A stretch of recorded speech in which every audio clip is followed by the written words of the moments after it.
রাজধানীর বাড্ডায় প্রগতি সরণির এই ভবনটিতে সাবেক পুলিশ মহাপরিদর্শক আইজিপি বেনজির আহমেদের 2টি ফ্ল্যাট রয়েছে। ঢাকার আদাবরে এমন আরও 6টি ফ্ল্যাট ছাড়াও বেনজির ও তার পরিবারের নামে আরও 76 বিঘা জমির সন্ধান পেয়েছে দুদক। দুদকের আবেদনের পরিপ্রেক্ষিতে গত 12 জুন নতুন করে খোঁজ পাওয়া এসব সম্পত্তি জব্দের নির্দেশ দিয়েছেন আদালত। চলুন জেনে নেই এখন পর্যন্ত বেনজির ও তার পরিবারের নামে কত সম্পদের খোঁজ পেল দুদক।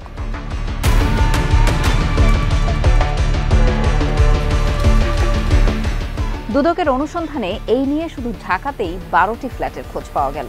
এর আগে পাওয়া গিয়েছিল 4টি ফ্ল্যাট, যার সবগুলোই ছিল গুলশানে। আর সব মিলিয়ে বেনজির পরিবারের নামে জমি পাওয়া গেল 697 বিঘা। মোহাম্মদপুরের পিসি কালচার হাউজিংয়ের একটি ভবনে খোঁজ পাওয়া 6টি ফ্ল্যাটের মালিকানা বেনজিরের স্ত্রী জিশান মির্জার নামে। বাড্ডায় ফ্ল্যাট দুটি বেনজিরের পরিবারের কার নামে তা দুদকের নথিতে উল্লেখ নেই। এই দুটির মোট আয়তন 3075 বর্গফুট। দলিলে এর দাম দেখানো হয়েছে প্রায় 65,86,000 টাকা। ফলে প্রতি বর্গফুটের দাম পড়েছে 2,142 টাকা।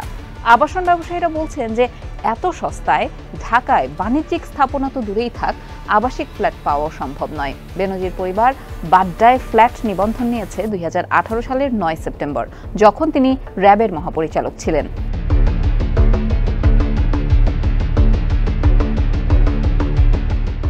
দুদকের আবেদনের পরিপ্রেক্ষিতে ঢাকা মহানগরের জ্যেষ্ঠ বিশেষ জজ মোহাম্মদ আসামসু জগলুল হোসেন গত 12 জুন নতুন করে খোঁজ পাওয়া বেনজির পরিবারের ফ্ল্যাট ও জমি জব্দের আদেশ দেন। পাশাপাশি বেসরকারি সিটিজেন টেলিভিশন ও টাইগার ক্রাফট অ্যাপারেলস লিমিটেডের শেয়ার ফ্রিজ করারও আদেশ দিয়েছেন।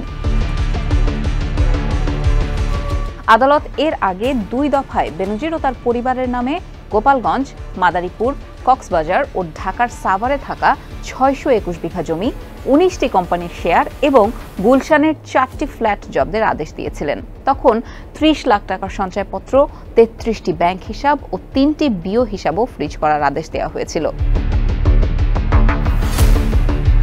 দুদক বলছে যে বেনজির পরিবারের সম্পদের অনুসন্ধান অব্যাহত রেখেছে দুদক। এখন পর্যন্ত যেসব সম্পদ পাওয়া গেছে তা জব্দের আদেশ দিয়েছেন আদালত।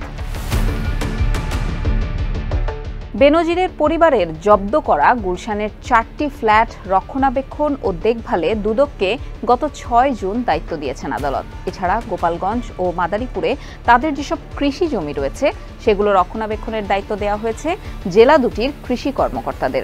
একই সঙ্গে বেনজির আহমেদের পরিবারের মৎস্য ও প্রাণীর খামার দেখভালের দায়িত্ব দেওয়া হয়েছে জেলার প্রাণী সম্পদ বিষয়ক কর্মকর্তাকে। কক্সবাজারের জমি দেখভালের দায়িত্ব দেওয়া হয়েছে জেলা প্রশাসককে। বেনজির আহমেদ ও তার পরিবারের সদস্যদের এসব সম্পদ থেকে যে আয় হবে তা রাষ্ট্রীয় কোষাগারে জমা হবে। দুদকের আইনজীবী খুরশিদ আলম খান বলেন যে দেশে বিদেশে বেনজির আহমেদের সম্পদের খোঁজ এখনও চলছে। যখনই যেই সম্পদ পাওয়া যাচ্ছে তা আদালতের নজরে আনা হচ্ছে। এই প্রক্রিয়া চলমান থাকবে।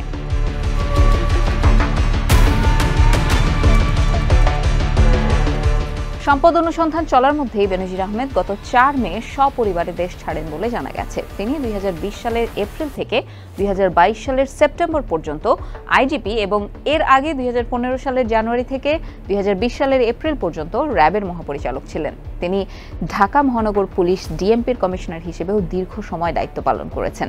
বেনজির আহমেদের সম্পদের বেশিরভাগই তার স্ত্রী ও 3 মেয়ের নামে। বেনজির চাকরিতে থাকার সময় তার স্ত্রীর পেশা কি সেই বিষয়ে কিছুই জানা যায়নি। তবে বিপুল সম্পদ থাকার বিষয়টি সামনে আসার পর বেনজির নিজেকে ফেসবুক পেজে দেওয়া ভিডিও বার্তায় দাবি করেছিলেন যে তার স্ত্রী ও মেয়েদের নামে মৎস্য খামার রয়েছে। তার সম্পদ অপরাধ লব্ধ নয় বলেও দাবি করেছিলেন তিনি।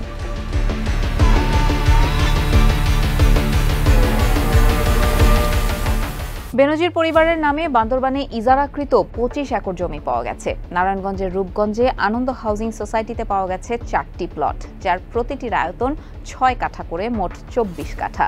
এই জমি সাভানা ইকো রিসোর্ট প্রাইভেট লিমিটেডের নামে নিবন্ধন করা। দাম দেখানো হয়েছে 24.5 লাখ টাকা। ফলে প্রতি কাঠার দাম পড়েছে মাত্র 1,02,000 টাকার কিছুটা বেশি। বেনজির পরিবার এই জমির দলিল করেছে 2022 সালের 29 সেপ্টেম্বর। পরদিনই তিনি অবসরে যান। স্থানীয় পর্যায়ে খোঁজ নিয়ে জানা গেছে যে আনন্দ পুলিশ পরিবার কল্যাণ বহুমুখী সমবায় সমিতি আনন্দ হাউজিং প্রতিষ্ঠা করেছে। এটির নেপথ্যে রয়েছেন অতিরিক্ত উপমহাপরিদর্শক পদমর্যাদার একজন কর্মকর্তা। নাম প্রকাশ না করার শর্তে স্থানীয় একজন আবাসন ব্যবসায়ী গণমাধ্যমে বলেন যে আনন্দ হাউজিংয়ে প্রতি কাঠা 10 লাখ টাকার কমে জমি নেই। বেনজির পরিবারের নামে ঢাকার উত্তরায় 3 কাঠা জমি ও তার উপর স্থাপনাও রয়েছে।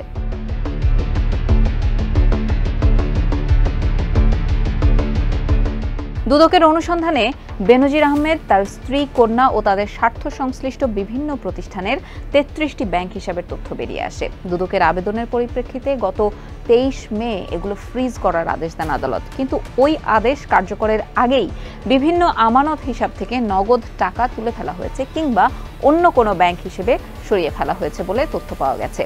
অ্যাকাউন্ট ফ্রিজ হতে পারে, বিষয়টি হয়তো তিনি আগেই জেনে গিয়েছিলেন, অথবা তিনি ধারণা থেকে সরিয়ে ফেলছেন, কিন্তু এই বিষয়টি এখনো নিশ্চিত হওয়া যায়নি। একই সঙ্গে এসব অ্যাকাউন্টে কি পরিমাণ টাকা ছিল সেটিও জানা যায়নি। বেনজিরের সম্পদের বিষয়ে যেসব সরকারি সংস্থা খোঁজ রাখছে তাদের একজন ঊর্ধ্বতন কর্মকর্তা বলেন যে আগের অভিজ্ঞতা থেকে দেখা গেছে যে যখনই কেউ বুঝতে পারেন যে তাকে ধরার চেষ্টা চলছে তখনই তিনি সেখান থেকে টাকা সরিয়ে ফেলেন। অবশ্য টাকা তুললেও নগদে রেখেছেন নাকি অন্য কারো অ্যাকাউন্টে জমা করেছেন তা বের করা সম্ভব।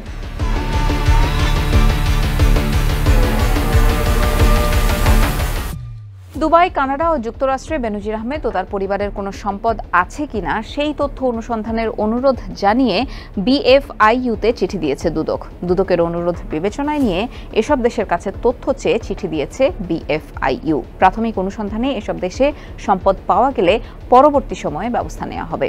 এই ক্ষেত্রে mutual legal assistance request MLAR এর আওতায় তথ্য চেয়ে চিঠি দেবে সরকার। বিএফআইইউ এর একজন কর্মকর্তা বলেন যে দেশের বাইরে সম্পদ আছে কিনা তা জানতে চেয়ে কয়েকটি দেশে চিঠি দেওয়া হয়েছে। এসব দেশ থেকে কোনো তথ্য পেলে পরবর্তীতে ব্যবস্থা নেওয়া হবে, কেননা প্রাথমিকভাবে পাওয়া গোয়েন্দা তথ্য সাধারণত আদালত বা অন্য কোনো সংস্থার কাছে আনুষ্ঠানিকভাবে উপস্থাপন করা যায় না। ফলে কোনো দেশে তার সম্পদের তথ্য পাওয়া গেলে পরে ML এর আওতায় সরকারের পক্ষ থেকে আনুষ্ঠানিকভাবে আবারও তথ্য চাইতে হবে। এরপর পাচার হওয়া অর্থ ফেরত আনার ব্যবস্থা করতে হবে। তবে একবার কেউ অর্থ পাচার করলে তা ফেরত আনা অনেক জটিল।